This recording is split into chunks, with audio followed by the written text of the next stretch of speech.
ஒருவேளை இந்த மொசக்குட்டி எல்லாம் கேரட் சாப்பிடறதுனால தான் இவ்வளவு கலரா இருக்கும். ஆனா கருப்பு மயிலும் இருக்கே. சரி அதை விடுங்க. கேரட்ல vitamin A, beta carotene, vitamin C, அப்புறம் ரெட்டினால்னு இப்படி நிறைய இருக்குங்க. இந்த கேரட்ல இருக்க ரெட்டினால வச்சு மார்க்கெட்ல நிறைய ரெட்டினால் சீரம்ஸ் கூட இருக்குங்க. ஸ்கின் நல்லா க்ளோயிங்கா காட்டும்.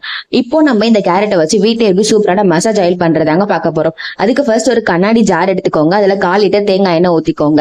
அதுல 1/2 கிலோ கேரட்டை நல்லா சீவி போட்டு எண்ணெயில நல்லா மூழ்கிற அளவுக்கு வச்சுட்டு லிட்டை போட்டு மூடிட்டு இது இந்த ஜாரோட ஒரு 4 to 5 days நல்லா நிழல்லே வச்சிருங்க. நல்லா அது அதுலயே நல்லா ஊறட்டோங்க.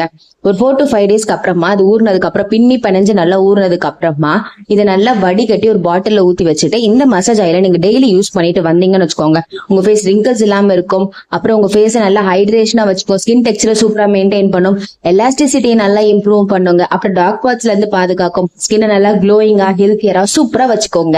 அப்புறம் நம்ம ஃபேஸே சூப்பரா அழகா மாறிடும். இறை naturals in 100 days of herbal skincare tips ல இன்னைக்கு டே 85.